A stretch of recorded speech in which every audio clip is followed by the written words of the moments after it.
And we're very honored to have Senator Thompson. And he has really been, and in the world of politics, superlatives are just second nature for people to use about how great and how wonderful and, they are. But I don't think I'm using a superlative when I say that Bruce Thompson has been a champion in opposing casino legislation. He has stood up in the well of the Senate and has spoken out against it, and this is really why I wanted him to be here today. These casinos would be a scourge on our state. And who will be dealing with the fallout? Churches, pastors, they'll be dealing with the broken homes and the bankruptcy and the addictions. And all the arguments they make quickly fall under the reality of the facts. So he's going to be coming and presenting that. You don't have any kind of PowerPoint, right? We already talked about that. Yeah, so you're good to go on that. So, Senator, why don't we give Senator Thompson a hand as he comes down? Okay, good. All right, great. Well, good afternoon. That's weak. Anybody that's been around me before knows that this is going to be interactive, it's going to be lively, no one's going to sleep, and we're going to move along, but we're going to do it together. Good afternoon. That's better. Okay, so I'm Bruce Thompson, as he just said, and he said, that I'm a champion and all that kind of stuff. I thought a lot of Paul until he started saying that. Now I'm beginning to wonder about his judgment, but, That being said, gambling has been something that I didn't choose that topic to stand in front of or to fight. It happened to search out me. So as soon as I got the PowerPoint up, we'll go through that. But I'd like to say, first of all, that gambling is not just the casinos. It's a pretty broad situation. We've already got a lottery here, whether we like it or not. We've got a situation that the lottery is providing money to the Hope, right? It's already there. I don't think anyone's going to take that away. The challenge that most citizens don't understand is that when the media or some of my colleagues put information out there, they put it out there for you to read and then to try to win over your support. It's not. Okay. That's all right. I'll tell you what. Let me pull my laptop because I'm ADHD, and if I don't stay on track, we're all going to be in trouble.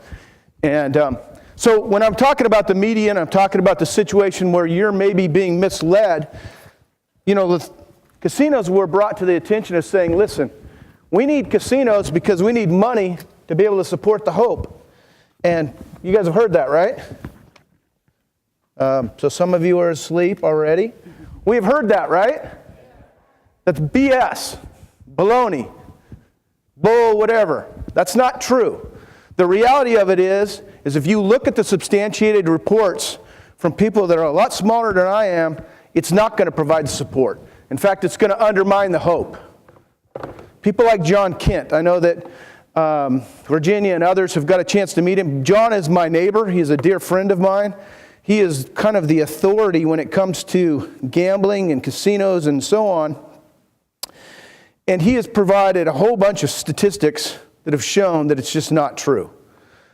So let's kind of jump into a couple of other things. They said, okay, so we need money for the Hope. So what it's going to do is it's going to provide this big windfall. That's baloney. The second thing is they said, here's the deal. If we don't bring in a casino or casinos, it's going to hurt our it's going to hurt our convention business. Because our convention business is really the platform or the basis for Georgia's economic boom that we've got. Well, that holds a whole lot of water. Because if you look at what the statistics have been when it's provided out there from Workforce Training, Global Access, and others, they have ranked the convention business in the country. Georgia's been number 4 consistently. You know who number 1 is? Orlando. Now, is there a casino in Orlando? I don't think so. It's clear over in Tampa. 2 of the 4 do not even have casinos there, right? So that doesn't hold any water either, right? Then we talk about, well, okay, so if it's not going to be for our convention business, and you're saying that it's not going to be for an economic, for our Hope, well, then it's going to bring in revenue, because we need this revenue, right, for our state, because after all, we're growing, and we need the tax revenue coming in. The last time I checked, ladies and gentlemen, 4 years in a row, we're the number one place in the country to do business. You've heard that, right? You haven't heard that. Okay, well, I'll tell you for the first time. You haven't been listening for the last 4 years. No. We're the number one place in the country to do business. Businesses are moving here left and right, whether it be in a cyber business, IT business, healthcare, they're moving to Georgia. Why are they moving here? Because of the tax base, because it's a good place to live, because of our stance on families. The movie industry, in case you haven't heard, we're either number one or number two right now in production. We don't need to change course and bring in something that's going to undermine the families. That brings me to my third point. My third point is families. The comment by my colleague, and I'll just say it because that's who keeps saying on TV and in the radio that he's for this and he's going to bring it. My colleague that serves in the other half of Cherokee County says, listen, it's going to help the Hope, it's going to help our convention business, and it's actually going to bring tax revenue, which is going to help relieve and support the families. Again, I'll use that acronym, BS. That's baloney. It is not going to help the families. If you look at the statistics that are out there, not mine, even an individual like Warren Buffett. Warren Buffett said it's not good for the economy. It's not good for families.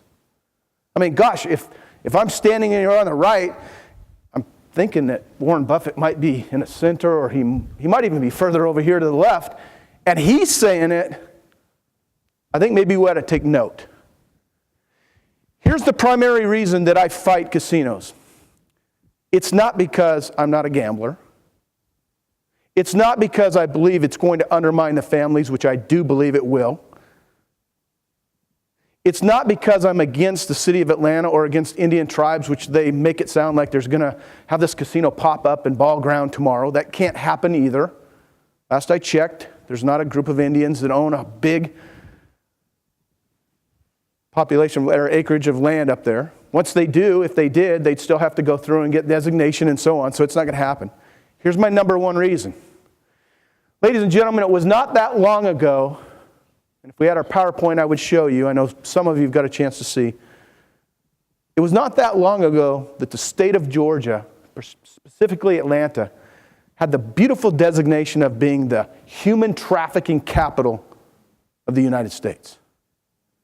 It doesn't matter if you're black or white or male or female or Hispanic or whatever. Human trafficking affects everybody. It doesn't matter if it's a little girl or a little boy. It affects everybody. It's dead stinking wrong. It doesn't matter if you're a Christian or an atheist. If you ask people, they're like, it's terrible. We should stop that. I took some time, not on your dollar, on mine, and I went to New Orleans. And I talked to the leaders that were in New Orleans. And I went to Jersey, and I talked to some of the people in Jersey. And I went to Chicago, and I talked to the people there, where you actually have epicenter of casinos and gambling. And I asked them, what happens to the crime? What happens specifically to prostitution, human trafficking? Within their compounds, security is very tight, and they're proud of that. But once you get a couple hundred yards outside, their stats, not mine, it increases somewhere between 18 and 22%. Why? Particularly because you have males, men, some of which might be international, that have cash in their pockets. Because you have a convention business, people that are traveling, they feel socially, they're away from home, they're getting a little froggy. There's all the reasons why, but the bottom line is it's going to increase that. It's a baseline for setting up the environment for human trafficking to increase. Not my words, it's the communities and the leaders or owners of these casinos.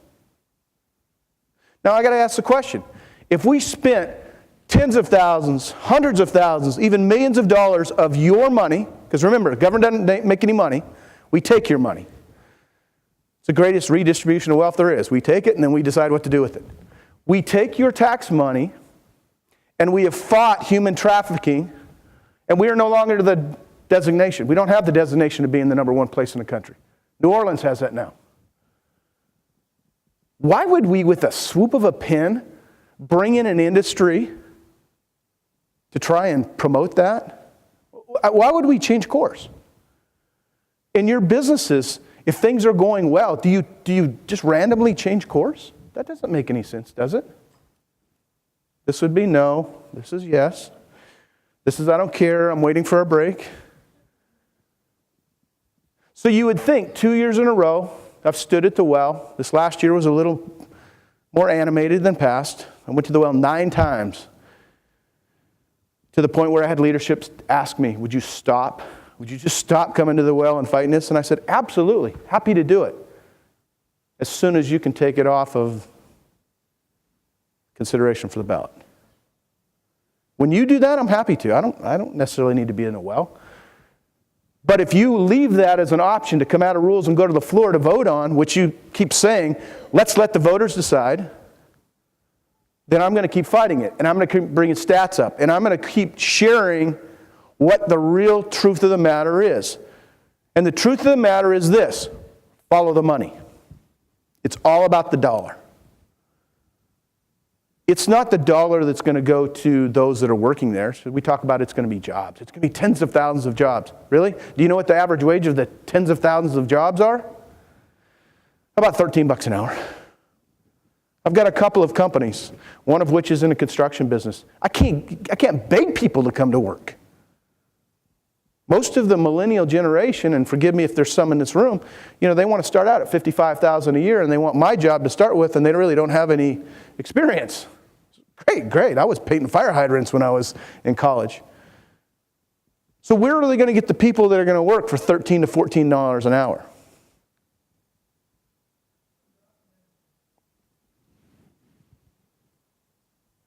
It's not going to help the families. Not from a financial standpoint, not from a socio-economic standpoint, and certainly not from a spiritual standpoint. Those are the 3 reasons that I fight casinos and gambling. Now, I'll have people that say this: well, do you really think it's coming back? Because I heard there's not an appetite in the state of Georgia for gambling. It's coming back, ladies and gentlemen. It's going to come back unless the church of today, of the Christians of today, will use what God has given us, which is the ability to communicate and influence. It doesn't matter if you're passive or you're a loudmouth like I am or not. You have the ability and power to influence. And you do that through education. It might be one-on-one with your neighbor, your family, and so on. And if we don't do that, guess what? We're going to get what we get. And we're not going to be happy with what we get. On one of the slides I showed is most of the places where they've put in casinos, they're failing. They have to supplement it with something else. Might be taxpayer money to be able to support it because it's too big to fail. Got a convention that goes with it. Well, the city can't let the convention business. So what happens? They take your tax. So now we've let it come into our neighborhoods or in our communities, and now we're going to actually fund what we didn't want to happen to start with because we were not active enough to prevent it to start with. The other thing is we're talking about it's going to bring in resources. Most of the people or most of the companies that own the casinos are not even Georgia residents. You realize they're not even Georgia corporations.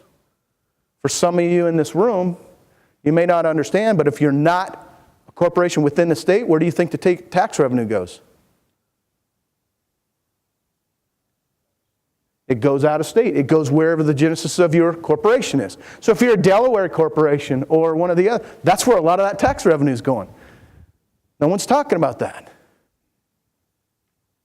It's built on the premise of a lie. Multiple lies, ladies and gentlemen. If you want to gamble, you can go across state lines and gamble. No one's preventing you. You want to buy a lottery ticket, buy a lottery ticket. It's not for me. My luck isn't that great. But to bring in a casino is dead wrong. It's not right for us. You want to bet on something, bet on your family. Don't bet on bringing a casino in. The second thing is daily fantasy sports. Another form of gambling. I hated this fight because one of my dear friends and someone that is in the delegation with me in Bartow County. So, it's interesting. Our conservative northern arc up here, Cherokee County got one guy that's trying to push casinos. My fat little body in the middle trying to fight it. And then over on my other side in Bartow and Carroll County, I think, I've got another colleague trying to bring in daily fantasy sports. And his comment was, in the media, we've got to do this because there's so many people already doing it, we need to make it legal. To which I said in a well, and ladies, I don't mean to be offensive when I said this, but I said it publicly, and it was aired again. Ladies and gentlemen, I'd like to use the exact same premise and basis of what my colleague said. It's because so many people is doing it, let's make it legal. Let's protect them. It's a consumer bill. Okay, well, let's just legalize prostitution because I know there are people out there doing that. And let's go ahead and legal marijuana and pot and meth too because, you know, people are already doing it. We don't want to make it illegal. And if we're going to legalize stuff based on what people are doing instead of what's right and wrong, then why do we even have laws? And then when I hear, ladies and gentlemen, that, well, let's let the voters decide, I would say this to you. If that's the basis, if that's what we want to do, then why do you have a General Assembly? Why are you paying me $17,000 a year to go represent you if you just want us to turn around and just let you make the decisions for it? I thought you elected us to go down there and be a representative of you, and when we're not, you vote us out of office. But if we're going to put everything on a ballot, just abolish it. Save yourself the 180 House members and the 56 senators. But let's do it with everything. Let's not pick and choose. And that's what we're doing. It's already been stated once. This is false. We already have the right to do casino or gambling. This last year, the General Assembly reauthorized the utilization of railways, CSX. You know, their lease had come up. We reauthorized their lease. And it was stated by my colleague recently in a committee meeting, well, you know what? You do realize that on the railways, they can already do gambling. They don't need our authority. That is not true. That is not true. Again, it's using Trump. That's fake news. But what's happened is people go, well, then why are we fighting this if they can already do it? It's not true. I've already checked with the General Assembly. I'm not smart, but I called the attorneys down there and asked them, is this true? They go, that's not true. But you will see this being pushed. How can you be involved? I already shared one idea. It's your responsibility. The good Lord has given you the ability to communicate. Communicate with your family, communicate with your neighbors, communicate with your colleagues. It might not be that you're anti-gambling, but you're anti-taking the state of Georgia from being one of the favored places in the country to live and do business, and we're going to drop it down. There's no reason to do that. Number two is, you might have heard there's an election coming up.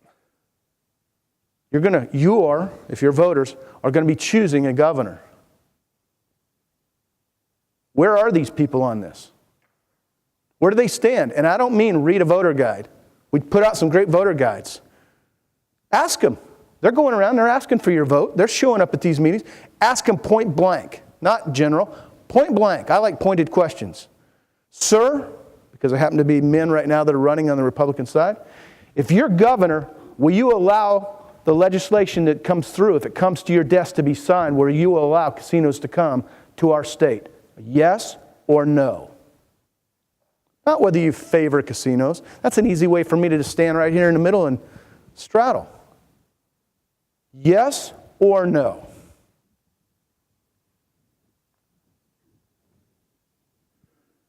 I think that's fair. Yes, ma'am.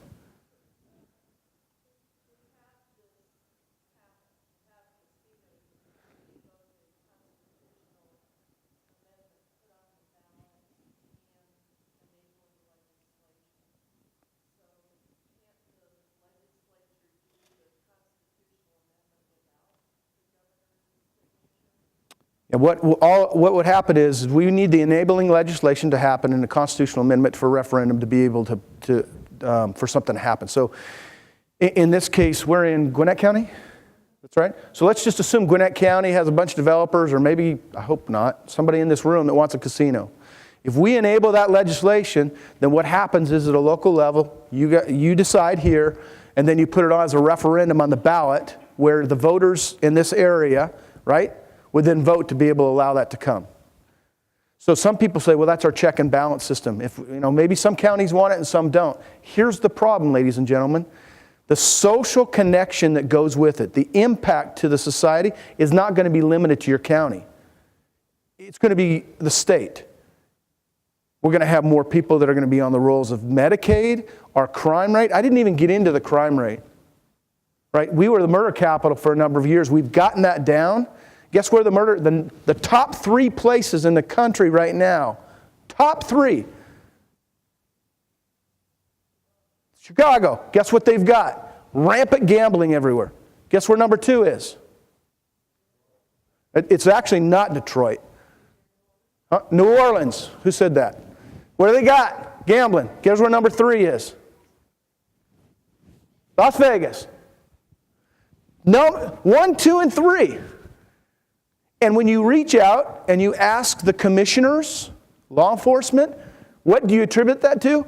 Every single one of them say, it's a gambling enterprise. I mean, we don't have to be smart to know what's going on here. People have hopes, they go in, I'm sure there are people that can afford it and they go in. I mean, I know some of them. It's just an entertainment to them. But a majority of what's happened is people go in there with this hope that this is going to change their life. And like it or not, the house is going to win most of the time. So they're going to leave in worse shape than they were. And who's left to pick that up? Society. Which leads to murders, burglary, divorces, and prostitution. I mean, all of the social challenges we're talking about. It's not beneficial to our state. It's not. I'm going to stop because I know we're running out of time. Questions? Because I want you to walk away here equipped. If I may, I'm going to start with her. Yes, ma'am.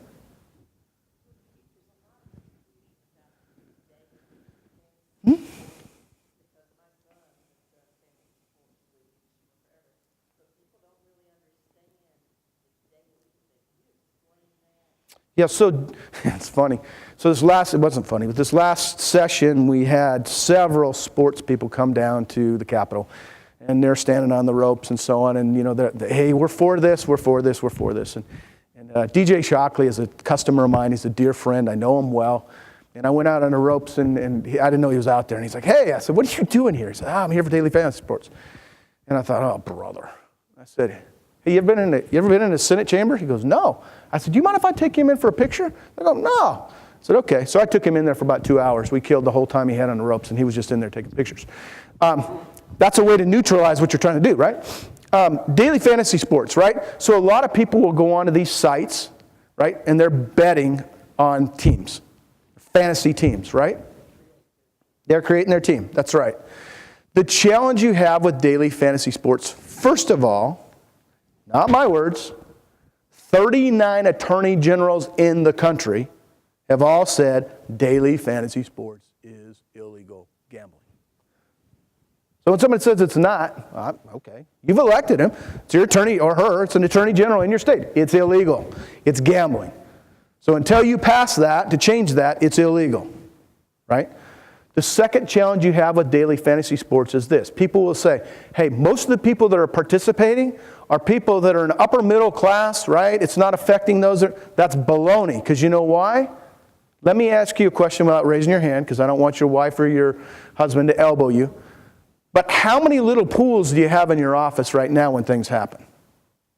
There's always a pool going on for something.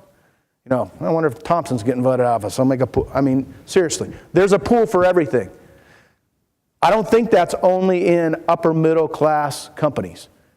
People are participating in pools everywhere. You legalize daily fantasy sports, and everybody from the janitor to the person outside to the kids in colleges and so on are going to participate in it.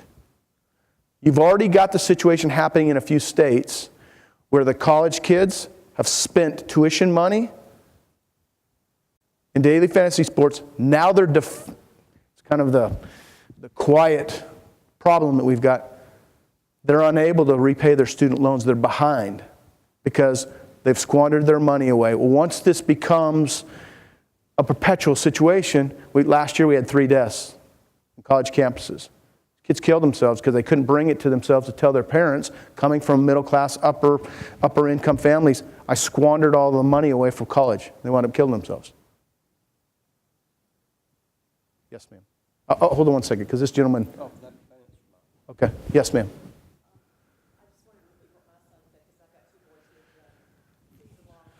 Sure.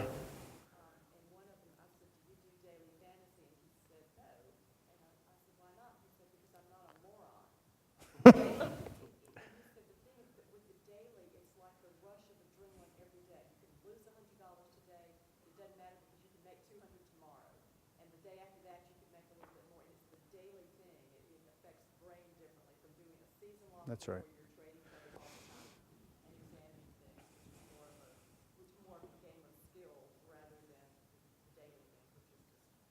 I'm glad she brought that up. So you've heard of day trading, right? People that trade stocks on a regular basis, day trading.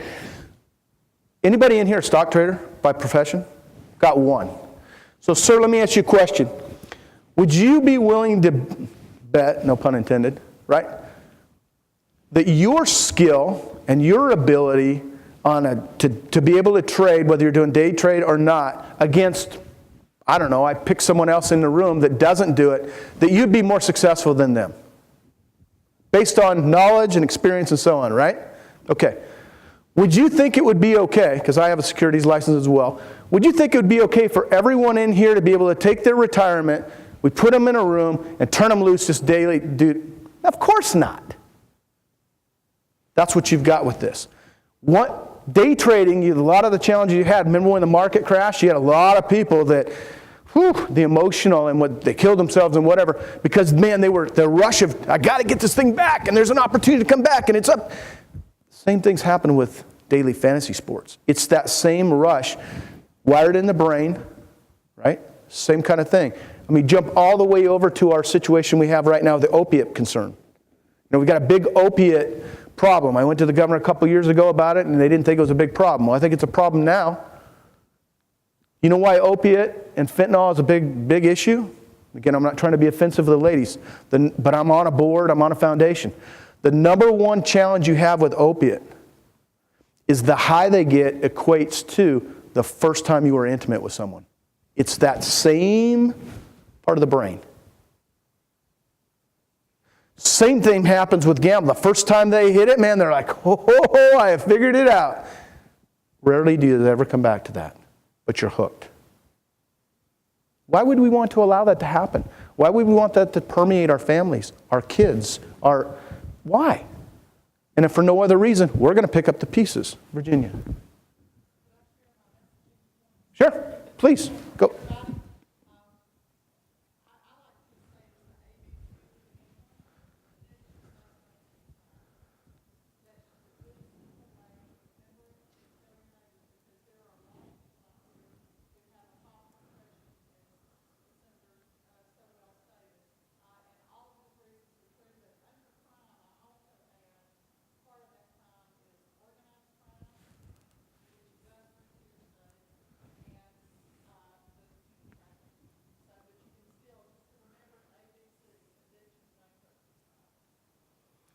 We talk about new money. If you look at the statistics, again, John put those statistics out. Most of it's not new money. They talk about we're losing money to other states. It's not new money. What's going to happen is it's redistribution of the money that's already here. Money that very well could be going to the church. Money that very well could be to take care of their families. It gets redistributed only out of state to the people that own the casinos. Other questions?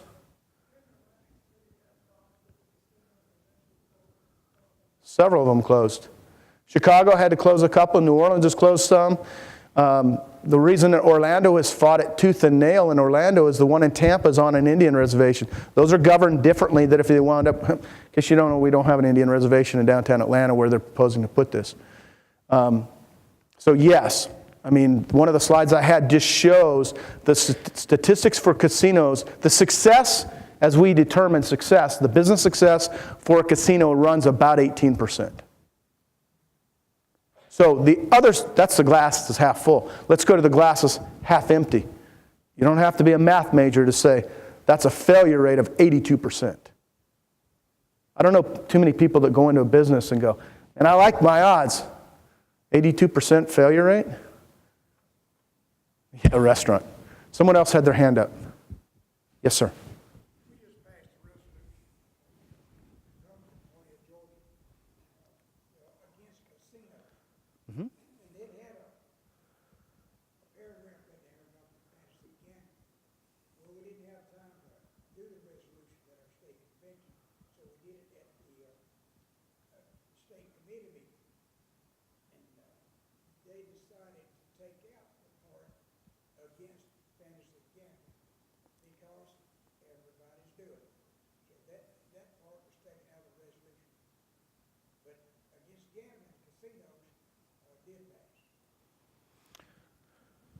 What are we going till? Huh? 225. Okay. So why do you think that happened?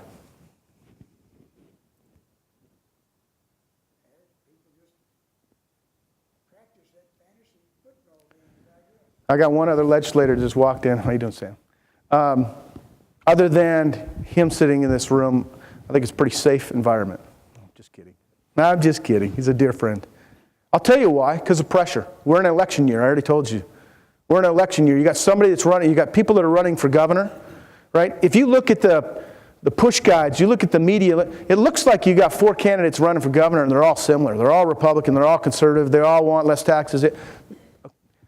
Peel the onion back and see who you have. And again, ask them pointed questions. Sir, when you're governor, will you or will you not sign into legislation to allow a casino? Go ahead and bank on the fact that we're going to fail at our job in the House and Senate to stop it. Let's assume it gets to the governor. That's the last chance to check it. Ask them, will they do it or will they not? And if you get an answer of some ambiguous, well, you know, there's your answer. If it's important to you or not. You got a lieutenant governor situation going on. That's an elected position. Ask the same question of them. And look at their voting record. It's hard to do it with the governor's situation because, you know, you got a lieutenant governor, you don't really have a voting record, and then you got other individuals. But ask them pointed questions. You've got a Secretary of State. You've got some key people running for elected office that are going to represent you statewide. Hold them accountable. Representative Teasley and I, we have no problem. Hold me accountable. Ask me pointed questions. You should do the exact same thing for your leaders that are in the state. But the answer to your question is because they've flaked out. I mean, I'll say it. That's the problem. We've gotten soft. The church of today is not using the exercise and power that they have. We're afraid in the pulpit to even talk about politics. Well, Trump helped you with that. May not like Trump, but with executive order, you can speak and you got some protection there. Why don't we do that? So that we can let a minority, the silent minority, make the decisions for the rest of us and then we get to complain about it? I would say to you, you don't get a right to complain then.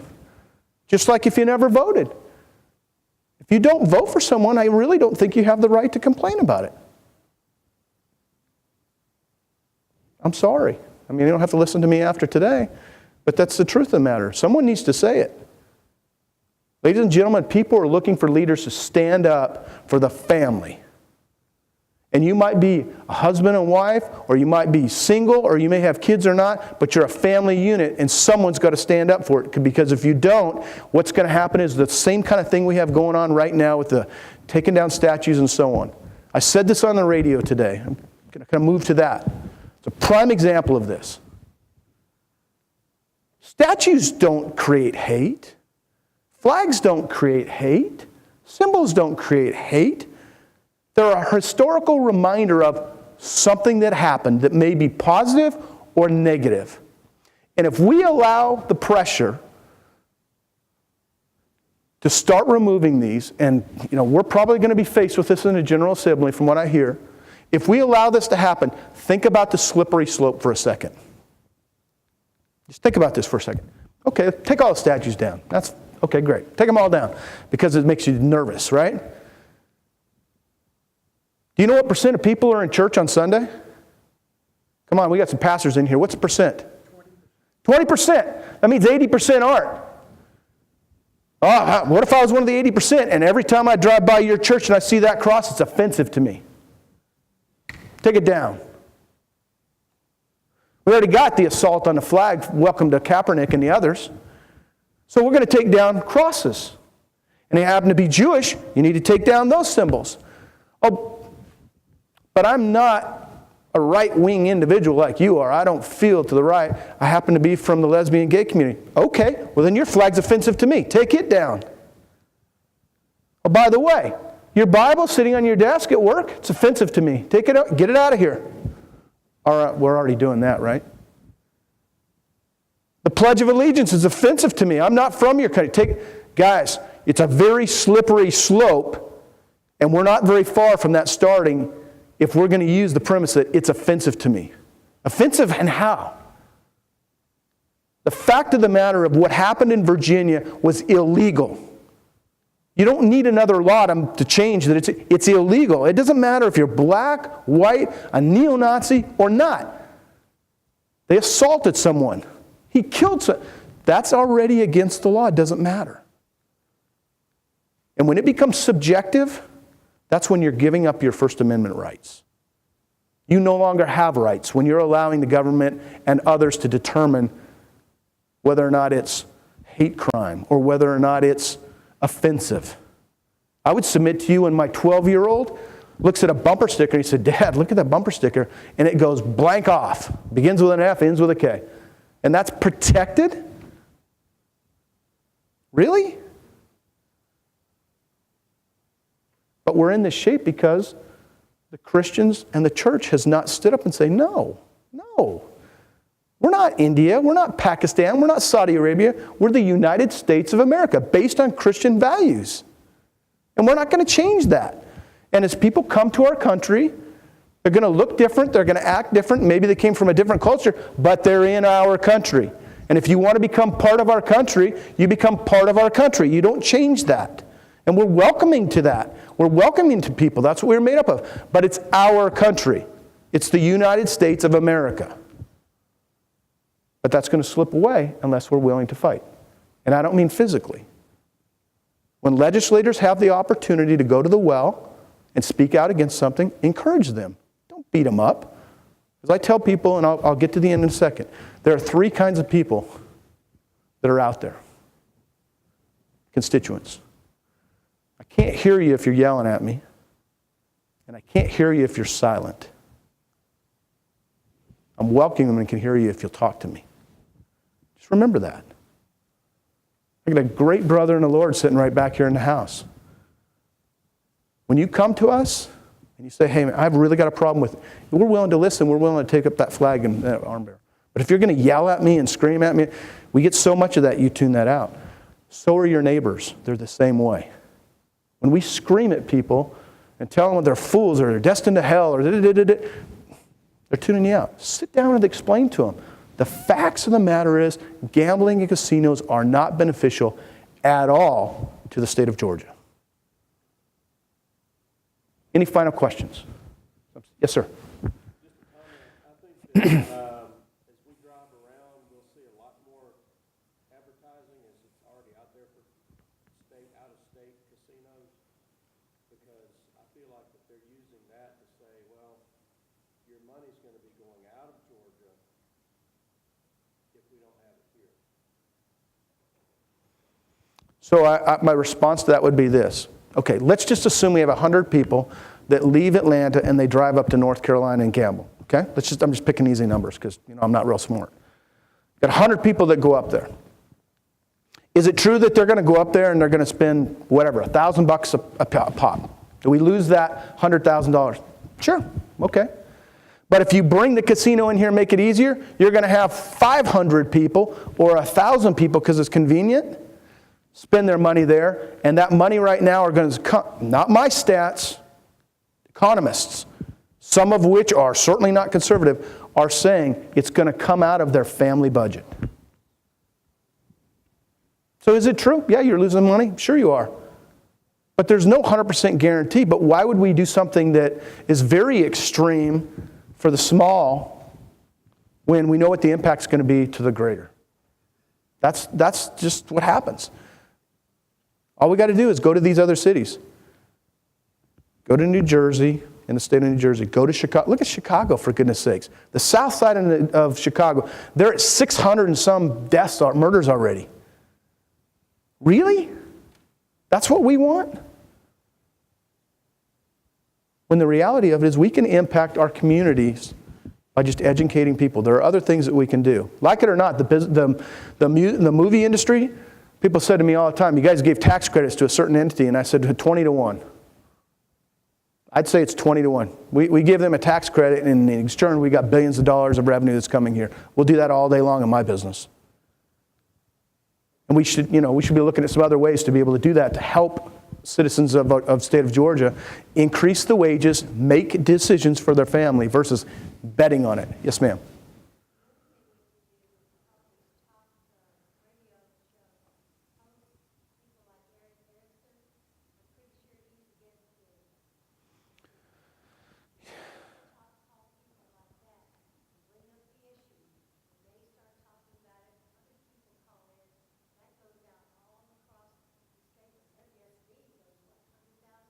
Sure. Well, just go back to voting again. What do we have for turnout on average? Sam, do you know? 25%? 26%? Okay, if you got 26% of the people voting population, that means there's 75% sitting at home. Be one of the 25% and you just controlled it. That's how easy it is. You get 100% of the Christians to turn out, or conservatives, you're the silent majority. You just got to be able to control it. Or you can sit at home and complain. But you're right. Monica Matthews has a great show on Sunday, and she's a strong, I would not want to get on the wrong side of her, but she is a strong conservative. Getting very close. We're right a minute left. Any other questions? Ladies and gentlemen, I appreciate the opportunity first to be able to serve in the General Assembly. I do. I've got 2 kids, both newborn adoptions, and I don't do this clearly for the money. I do it because that's the generation we need to influence. And I say this many times, it won't be that long and I'll be sitting in a wheelchair asking for ice chips. That generation's going to decide whether or not they bring us ice chips. We've got to instill in them the values of family.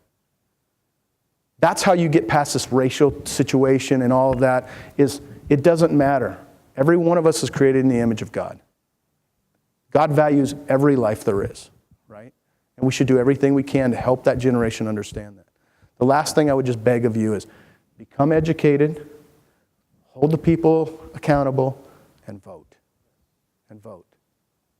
I serve on a board at Truett McConnell, and I bust kids all the time and say, you have no right to complain in the state of Georgia unless you vote. Okay, with that, I'd say thank you. God bless you. Look forward to seeing you again.